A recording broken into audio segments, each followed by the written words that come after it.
Okay, so welcome everybody to our second series of the conversation, and we are talking about goal setting today. So my name is Chris East, and I represent the Learning and Talent Development team here at the University of Wisconsin, and I have a partner today. Hi, I'm Elizabeth Schrimpf. I am part of Adult Career and Special Student Services, and I work with staff on campus and their career needs. Great. And so I did a quick introduction of our session, but we are really talking about goal setting and how kind of the stress and uncertainty has really potentially derailed goals or changed your goals altogether. Absolutely. This is a super important topic right now. And I think the place to start is to think about how people approach goals. This isn't usually where we start when we talk about goal setting, but different folks approach goal setting in different ways. And so when stress and uncertainty start to create roadblocks for them, those roadblocks can look very different depending on how you approach your goals in the first place. So who are the different, what are some of the different ways people approach goals in their career? Sure. Well, we have a number of different people on my team, and I've seen a couple different ways people are sort of addressing it. And the one type of individual is the perfectionist. And so you probably are that person or know people around you. And the perfectionist really is the goal is still there, but the plan is completely derailed, and that individual's lost. So they sort of are just like, I don't know what to do. I had everything figured out, and now it's completely changed. Yeah, the perfectionists get really focused on the plan and the detail, and they want to make sure that they have ticked off every box on that list. So if one step in that series of steps becomes difficult or impossible, they may have a hard time reorganizing the plan. And that's where we get that perfectionist mentality of I have a plan and it has a series of steps and I have to do every single step as written. Right now, sometimes the steps just aren't going to look the way they did 6 months ago. Yep, that's right. And an example of some of the things that are impacting the perfectionist is, the communication may not be just coming fast enough or clear enough. During times of uncertainty, there's just could be a lack of information, and it may not be a lack of information. There just may not be an information to share yet. And Hmm. so it can be hard to adjust your goals because there is unknown information. And the perfectionist really likes having a good solid information flow, and this time there it may not be happening. There's also another type of person, and Hmm. that could be the overachiever, where the goals that are set are just not realistic or necessary. And but you know what? They want to pursue them anyway, and they want probably a list of quite a few goals. Yeah, the overachievers are the folks who get really focused on productivity. They want to have as many accomplishments as they possibly can. And so in a normal work setting or in the work settings we lived in 6 months ago, they may have gotten enough information that they were always able to continue focusing on another project and another project. And now, if some of those projects have changed, or if those projects have fallen off, they may go looking for something, or they may feel really lost if they don't have enough to do in a day. And sometimes we just don't, we have changes to our work schedules, we have changes to our workloads, we have reorganizing projects that needed getting done. And an overachiever can feel really lost if they're not accomplishing the same number of things in a day, or if they don't feel like they're doing the same number of hours. They can start to feel really stuck and really lost and just not know how to move forward. Yep.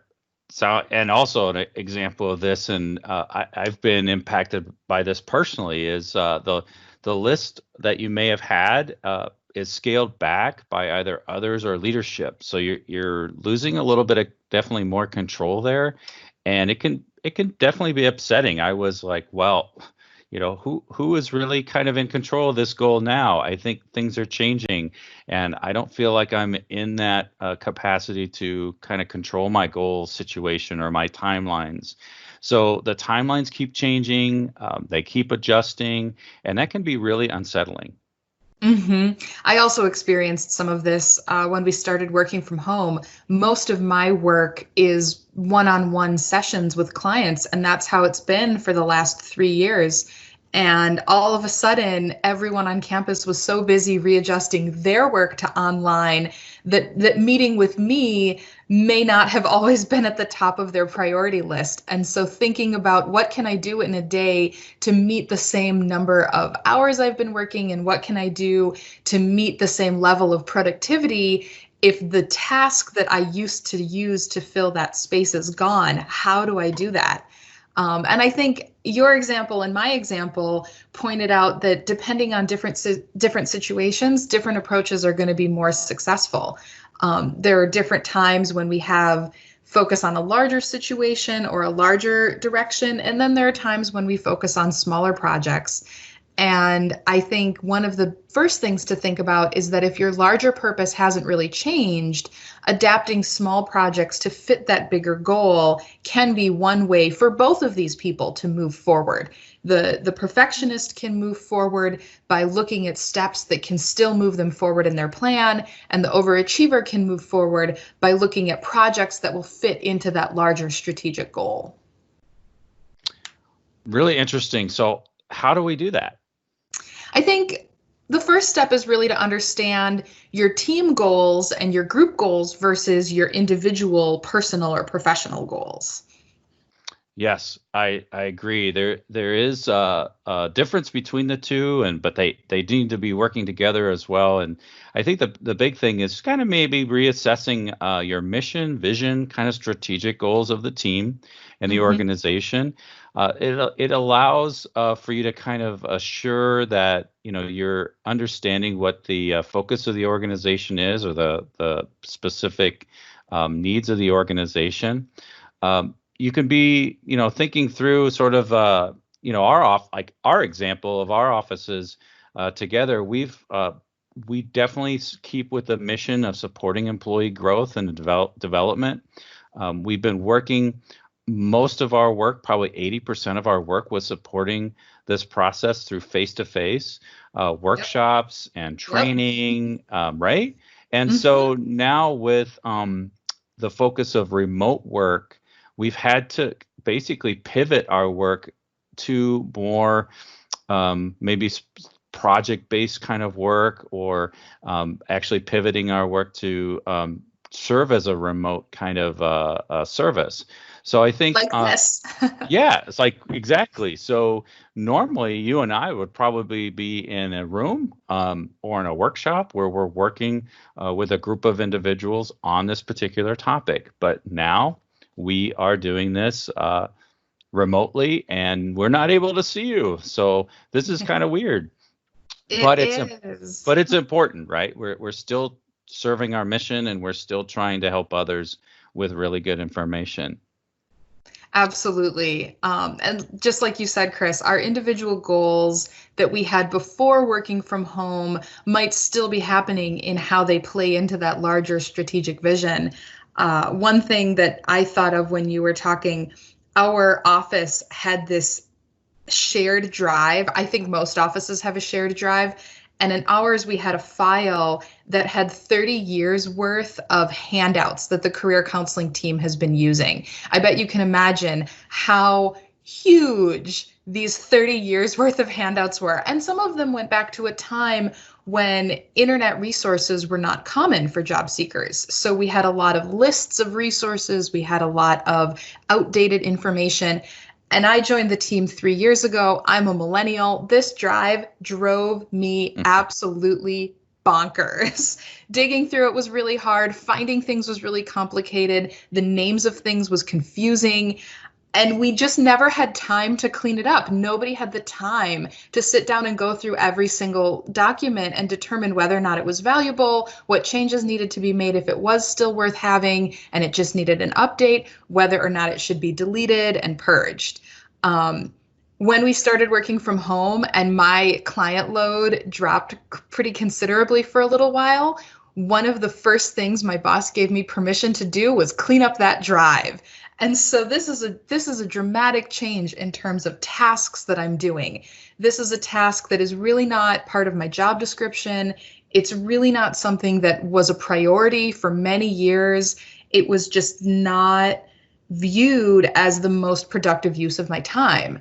Once one of the major parts of my day changed, it was determined that this is actually a really productive use of my time. My goal is to support career change. My goal is to help individuals with their career goals.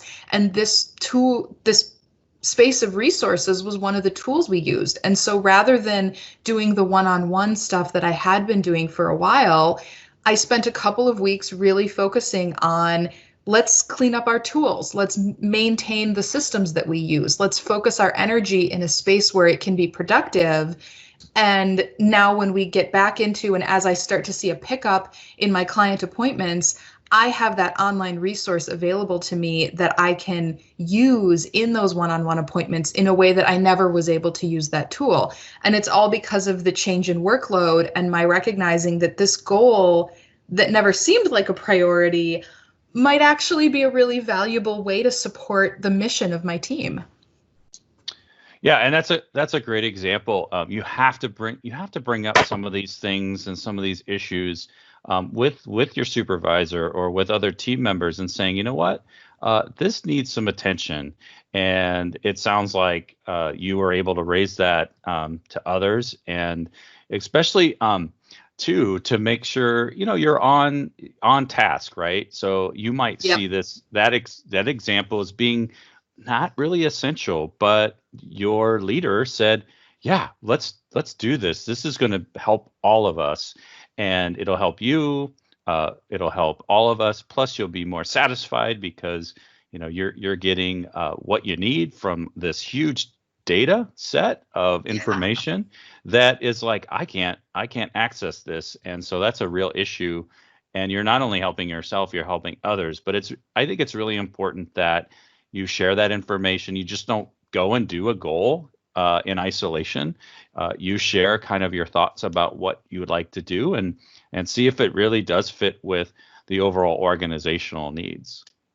Yeah, and I think you can tie this into your personal goals by really examining, what do I think my future holds for me? My supervisor and I have had a lot of conversations about where I see myself heading, and part of it involves being more involved in the strategic goal setting for my team.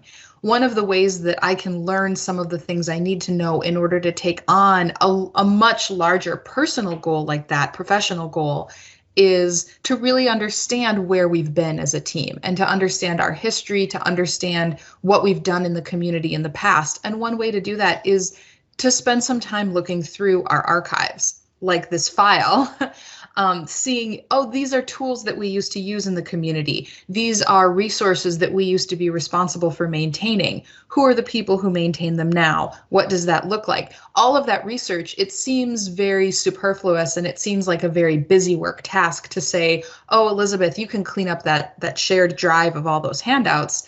But it did require me to really learn a lot about the history of our team. It required me to spend more time looking at the resources that currently exist in the community. And so as a professional, I was able to take advantage of that very, very menial task to learn something really useful. So it fit into my strategic goals as an employee. I'm learning about our team, I'm learning about our history. It also fits into the unit's strategic goals in terms of building tools and maintaining systems that we use to do our work every day. Yep, good point. Also, you need to also kind of really think it too in as terms of your goals and progress, Absolutely.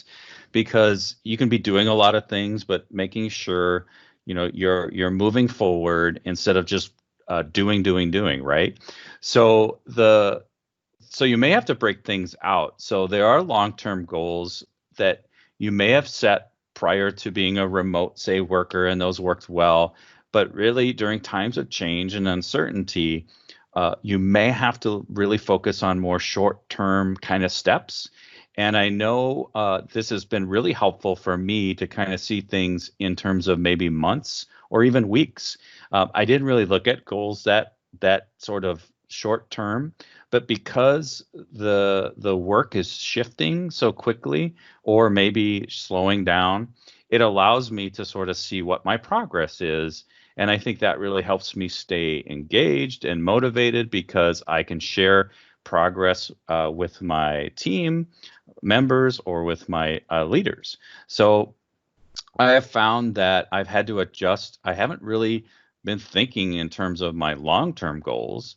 I've been really thinking in terms of short term, shortening them up because I don't know what maybe 6 months might look like. Where prior to this uncertainty and major change, I was able to look 6 months out. I didn't have it's a lot of different aspects that were impacting my work.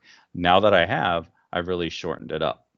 Sure, absolutely. I agree 100%. And you mentioned showing progress while you work on those short-term steps, keeping records or keeping notes on what new skills or technologies have you learned, what new teams or new people have you engaged with, what work have you done that uses the tools you have in a different way or in a new way? What solutions did you find to problems that you may have experienced? We're all doing this every day in finding new ways to adapt the work that we've done or thinking about new tools that we can use to continue doing the work that we do. And keeping records of all of that can be a really helpful way to look back and see all of the progress that you've made. Which that idea of documenting what you're working on, I think brings us right into the next step of this, which is to provide some really solid best practices. That first step is document what you're focused on, have some objectives. Say, this is something I'm going to focus on, this is something I'm going to work on.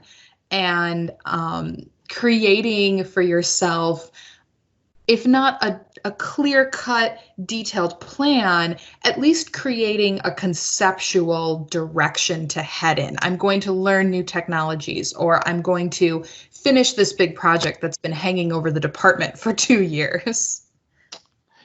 Exactly. I think, too, many of the listeners today will be sort of also broaching a 6 month conversation or a 1 year conversation, Sure, and it's that time. it's that sort of that's like the performance. This can be an awesome opportunity to really kind of share if you're documenting and you're keeping your note of all, basically keeping all the information that you've been gaining and skills you're learning and keeping a good record of it. This would be a great way to sort of open up a conversation and say, you know what, I really want to kind of share with you what I've learned through this experience and what are the new skills I've been gaining. And it really affirms to the employee, these are new skills, these are experiences that you've had to overcome. And so by documenting those and maybe exploring, what's really great is you are building on these kinds of learning experiences. So you can share, like, I really was excited and gained a lot of efficiency through gaining this new skill or doing this new experience. And those are just great conversations. And those are the conversations leaders want to have, right? They want to know what's gained, because they're not there to see and observe these new experiences. So you really have to kind of be uh, overly sort of communicative about these kinds of things. Sure, sure. Sharing that information, sharing the objectives you've got, sharing the progress that you've made. And I think developing timelines can be a critical piece of this. It doesn't have to be a long timeline. We're used to setting very long timeline goals, 6 months, a year, 5 years. It could be as simple as a week. One of the best pieces of advice I got when we started working from home was to work from home, not necessarily using traditional working hours. I was very committed to that. I'm going to be in the office by 8 o'clock and I'm going to stay in the office until 5 o'clock. And I had these days and I plopped myself at my computer and this is what I'm doing. And some friends helped coach me who are more experienced with working from home, helped coach me through working with goals. So every week I have certain tasks that I want to accomplish. And my timeline may be as short as that week. It may be as short as this month. By the end of June, I want to accomplish certain things. By the end of this week, I want to accomplish certain things. And I time my work based on those very small, very short-term goals that give me progress. At the end of every week, I can look at a list and go back to my boss and say, here's what I did this week. Here are the projects that I accomplished. Here's the progress that I made. And that started with my giving myself a timeline. I do still have some longer term goals that are out there. My role requires that I complete continuing education credits. I'm currently doing the Fully Prepared to Lead certificate through Learning and Talent Development through your office, Chris. And I have some timelines for myself on that. I would like to finish half of that Fully Prepared to Lead certificate by my next work anniversary. And so I have some timelines for myself that are longer term, but not too long. And I have some timelines that are as short as by the end of this week, I would like to finish these 5 things. And knowing what those timelines are and knowing how those connect to the objectives I have both for myself as an employee, I have that are given to me by leadership in my unit, and that my boss and I talked through on my last performance conversation, having all of those clear goals and clear expectations and objectives has allowed me to create the timelines that work best for my work style and for my life right now. That is so good to hear. You sound so happy, right? I am, yeah. So that's Fully good. Prepared to Lead is a great certificate. That's good. Thanks for the promo. So also, you can have all these goals too, and just keep in mind, it's really important that you communicate those out, whether Absolutely. it's right. So you may have a mentor, or you may have teammates, or you have everyone has a manager, right? So it's important that these goals are set and shared, because it's tough to kind of hold yourself accountable sometimes. And so having other people sort of be aware of those and can ask and support and also provide perspective. I mean, with me, I'm an ideas person, so my ideas can tend to be kind of grand, right? And over the top, because I'm an ideas person. I like generating ideas, and every idea is great.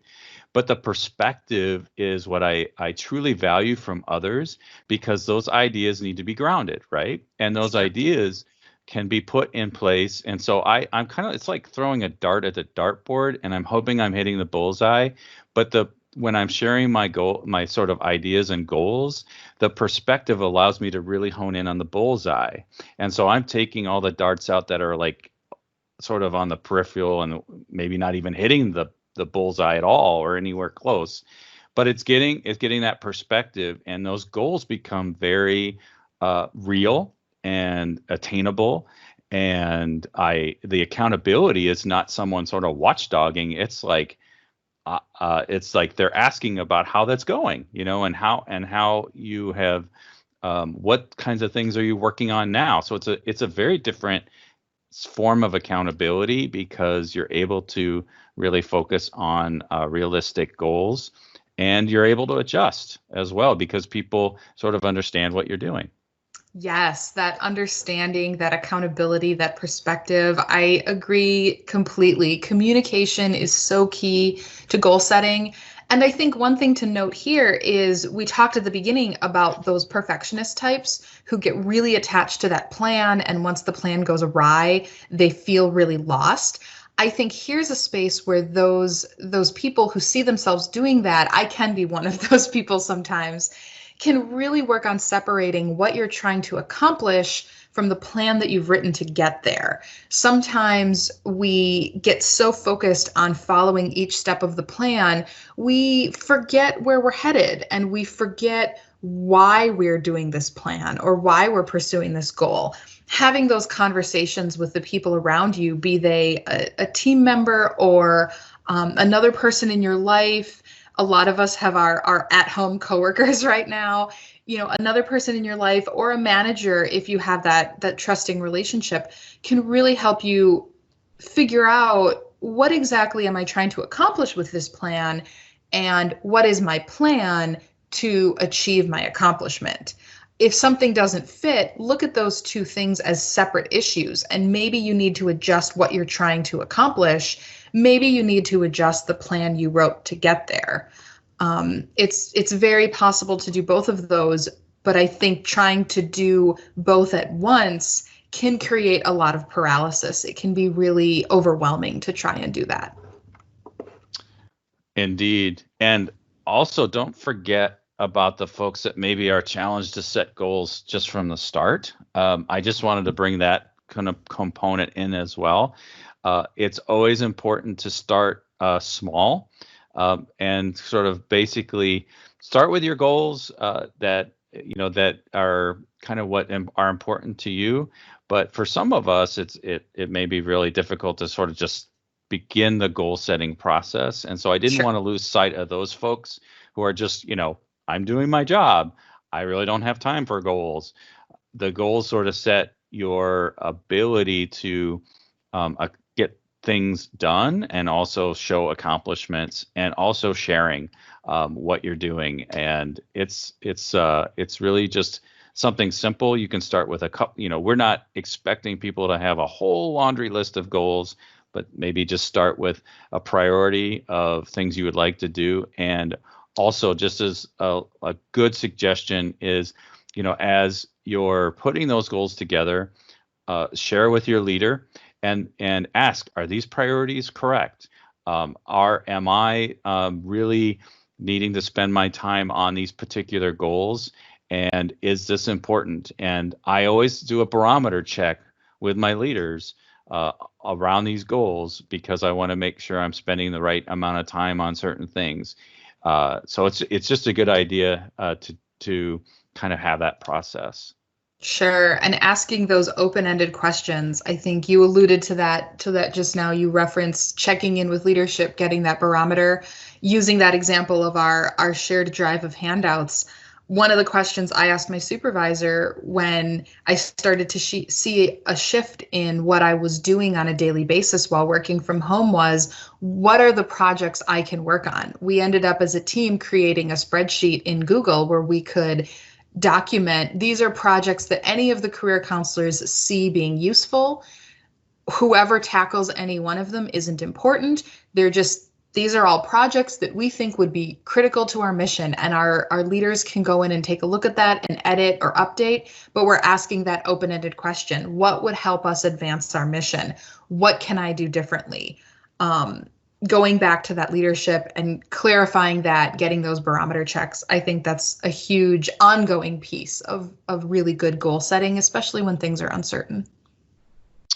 Very true. So we're getting a little short on time. We probably want to wrap things up a little bit.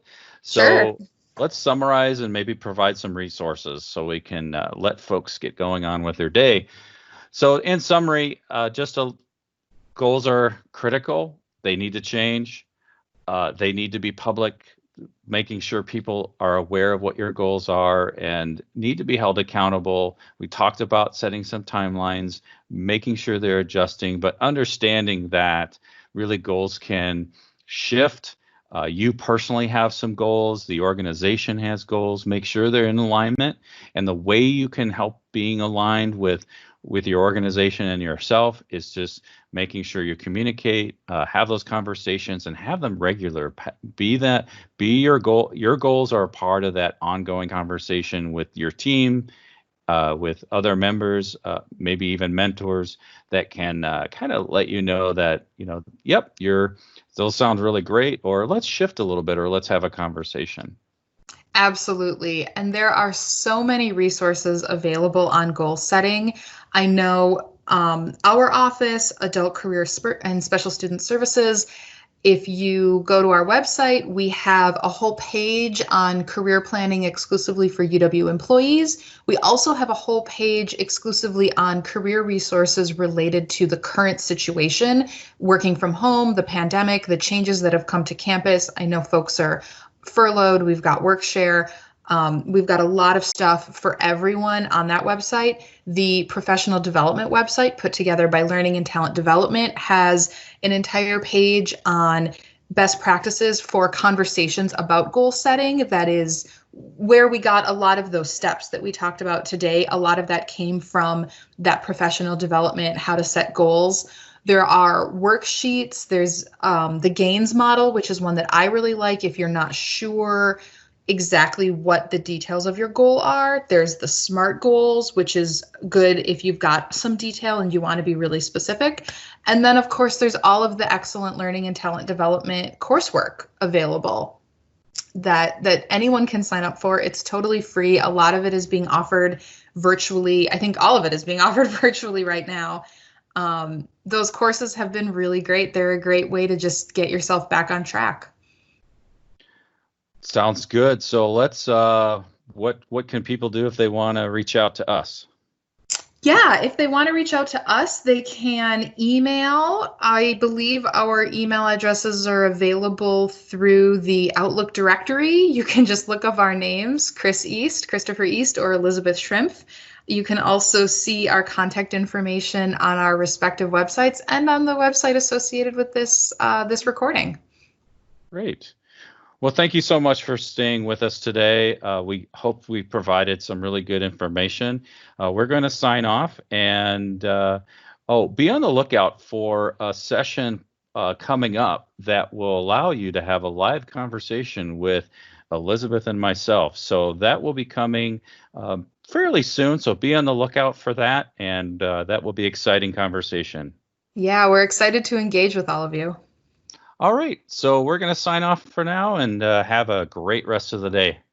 Thanks. Bye-bye. Bye-bye.